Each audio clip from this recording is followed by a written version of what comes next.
Hi, I'm Mr. Miyagi, and this is Mr. Miyagi's Workshop. Well, I just took about a 7-day trip. Went out, rode all the way out to Sturgis on my old shovelhead bike here, and ran into some problems, but all in all, it was a good trip. And in the video coming up, you'll see what's going on. The basic problem with it is that I had a tire problem. So let's get to it. One of the problems that I found on the trip, that every time my bike would stop, this good section of tread would show up. So I was always thinking that I had plenty of tread left until I got to here. A little better there, and then back again, another bare spot. And that's one thing on a trip. I thought that I had enough tread left on this tire to do the 2,600 3,000 mile run, and I didn't. Now, I probably could have made it home on that, but I stopped within 180 miles of my trip to have Mrs. Miyagi come over with the trailer and take care of getting me home. We loaded the bike and everything and made it back to where I live here in Anacortes safely. But this is one thing that you want to keep in mind when you're out there on the road, is keep an eye on wear on your tire. When I originally took off, I thought I had plenty of tread, but it went away fast. So a couple of the major factors in that was temperature. I was running in the high 90s, and road surface. Well, with the new roads that had the chip seal, it tends with that temperature and that amount of roughness of the road, wears out a tire much faster. Plus, I tried to run a fairly decent air pressure, and I don't think I was overloaded with weight, but that being packed down didn't help matters as that much too. But that's one reason why when you're out there on the road, you want to make sure that you keep a close eye on your tires. Okay, you can see I have good tire, lots of tread, and tire with no tread is off. So while I had it off, I lubricated the chain, and I also checked the brake pads inside. So this tire and rear end setup is good to go. One thing I did is I put new seals in the axle area, cleaned and lubed the bearings, because these run Timken bearings. On your bike, some run Timkens, some run just a sealed bearing on it. But these old Harleys run the Timken style bearings in here. So I figured while I was there, I'd get into it and do that too. So, well, there's my old shovel head. Only broke down twice today on my way to Sturgis.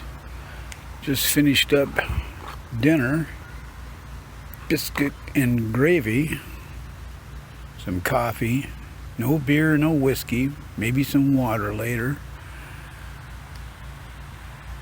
There's my sleeping arrangement for tonight. I'm in Priest River, nice little campgrounds. We'll see how it works out. Got to do a little clutch work in the morning on the bike to make sure everything is working right. The little retaining spring on those, the old shovel head clutch, have kind of loosened up a little bit, so they tend to make the clutch drag a little bit. So we'll take care of that in the morning. One of the other problems I found when I was traveling is that I was getting clutch chatter, and the clutches weren't seating right. Well, one of the main problems that I found, that on these old shovels, if the plates don't fit flat in there, you have a problem. You'll get a shudder between the steel plates and the fiber plates. And one of the main problems of what that is it's these little clips that hold the bearing cage together. These will loosen up around here, and what happens is that there's a little edge, a little locking ring area down there, but these are supposed to fit against. So I ended up having to make a tool for it, and before I left on the trip, I brought it along with me. It's just a little piece of tube that shoves these down, and if I get this down, and locks those in place down there, and that lets the plate actually ride in the area that it needs to ride. Otherwise it'll sit at an angle, and when you're trying to take off, that clutch plate will shatter because it's literally wobbling in there, and it'll chatter, and it makes it tough to take off and stuff. But that was an easy fix. I had to pull all the clutch plates out and get to those little rings, knock them back down into place. And like I said, the other thing that I did to make these fit a little tighter, I ended up taking a pair of pliers and squeezing this together just a tad bit, so it gave a little bit more pressure. And there's a little, like I said, there's a little locking groove down here at the base of these fingers on here, and like it was a simple fix. And one other thing, like on the XS 650s, you can get the same problem, but it'll actually be in these steel plates will have warped. It tends to want to push the clutch plate, the fiber plate, to one side and other. So when you're letting out, that clutch will sit there and actually vibrate and chatter. So keep that in mind.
Devil's Tower. Devil's Tower sign. Old Harley Davidson. Old guy on Harley Davidson.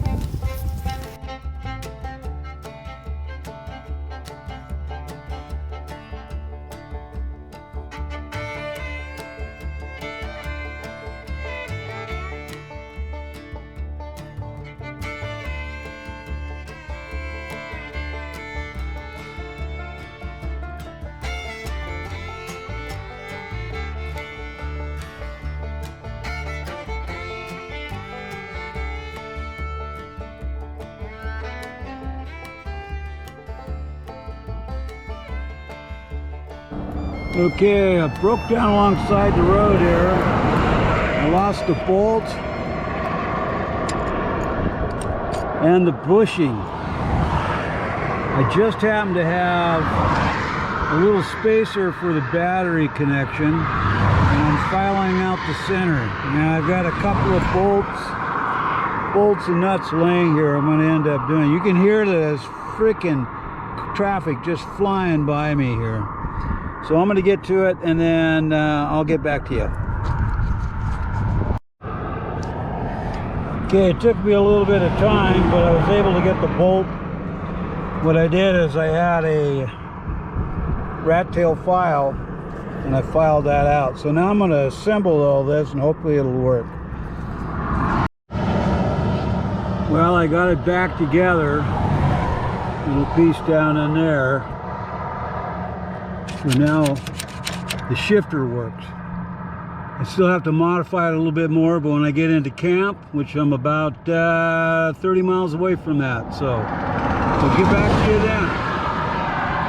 Well, I was able to fix that shifter earlier today.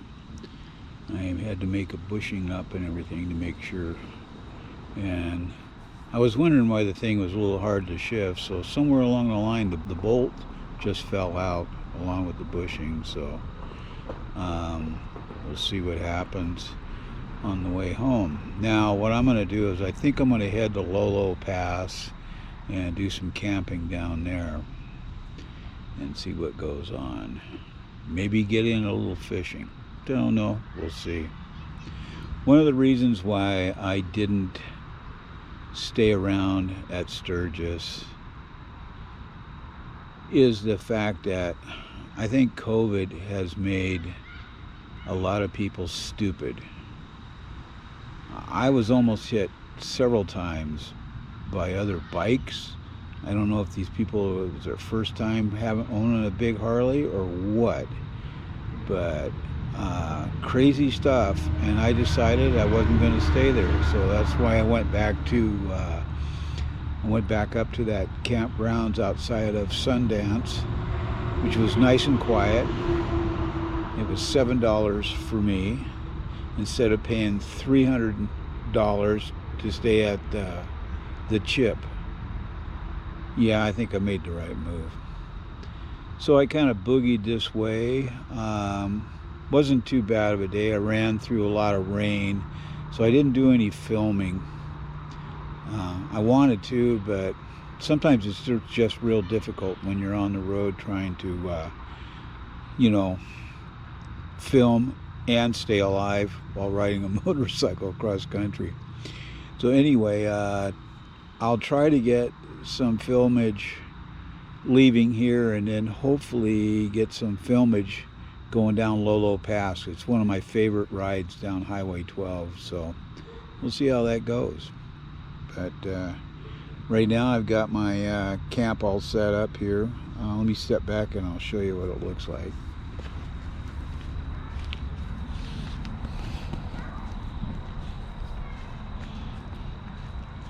Now, if you can make that out. No hammock tonight. The old shovel is sitting over here.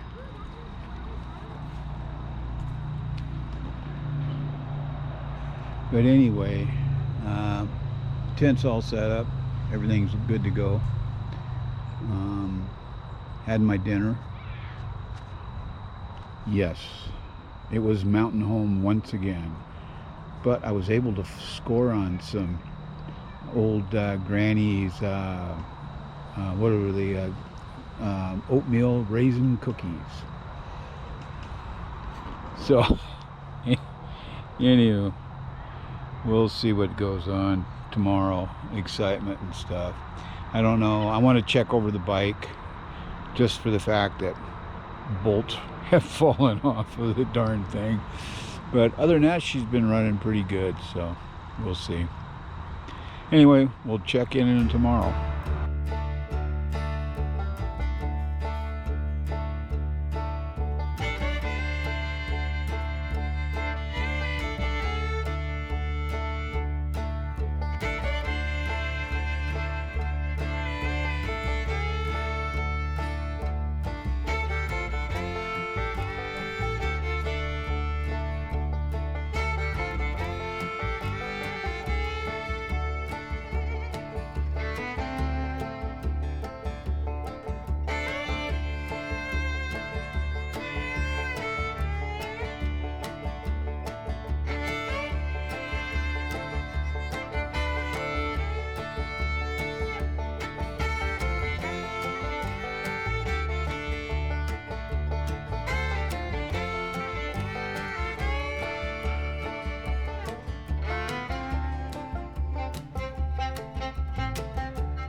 Well, I made it to my camp on Lolo Pass Road.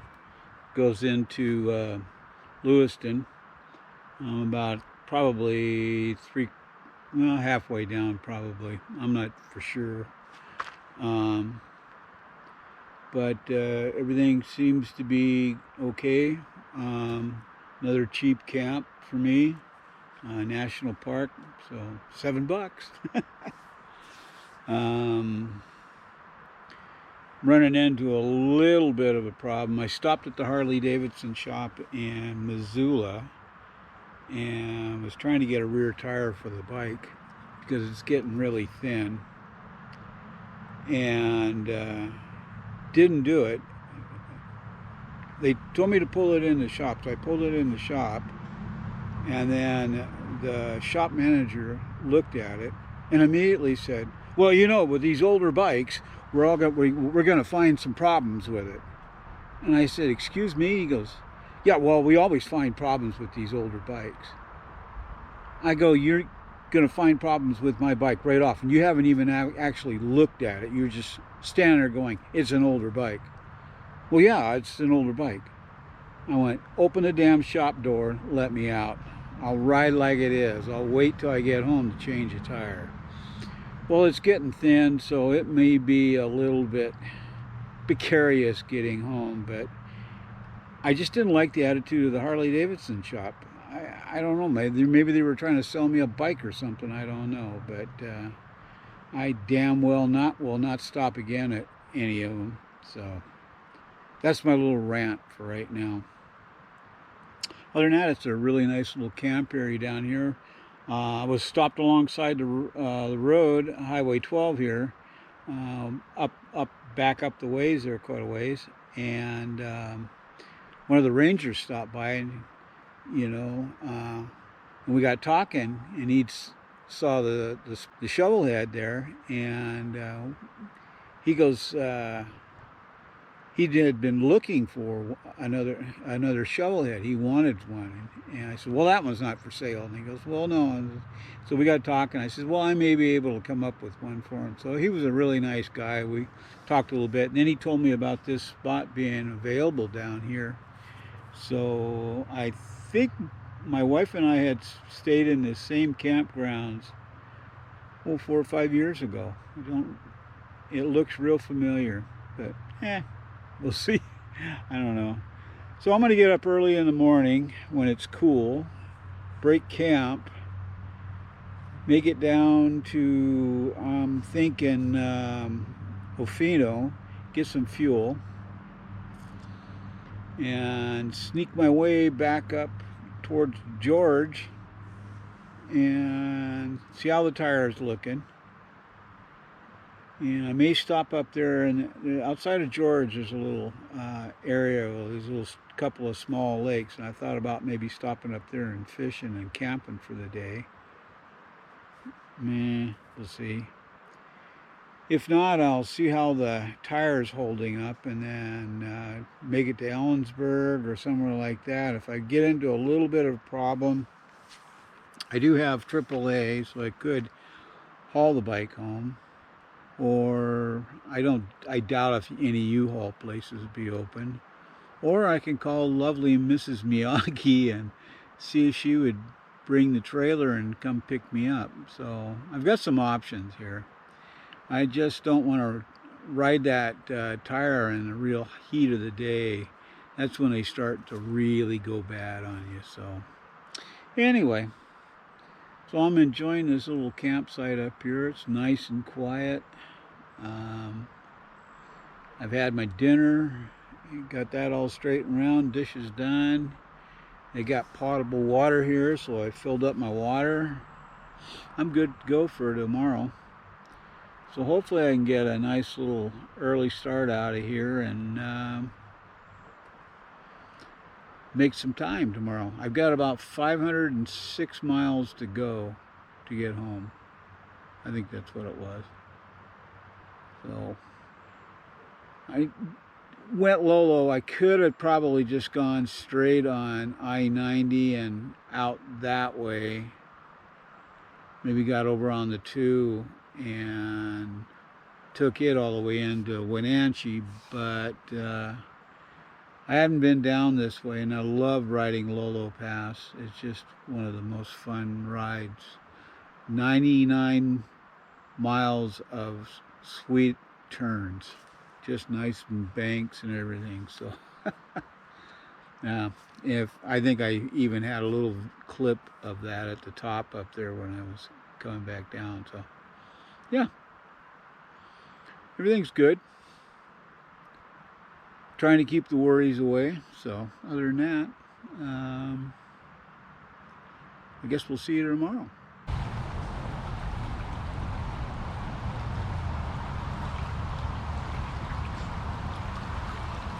Well, this is the end of another fun trip to Sturgis and back home again.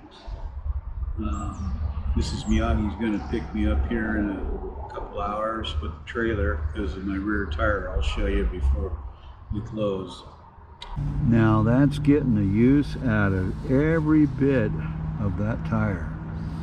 It's a little better there, but the rest all looks like this. Be safe out there. Always check the tires.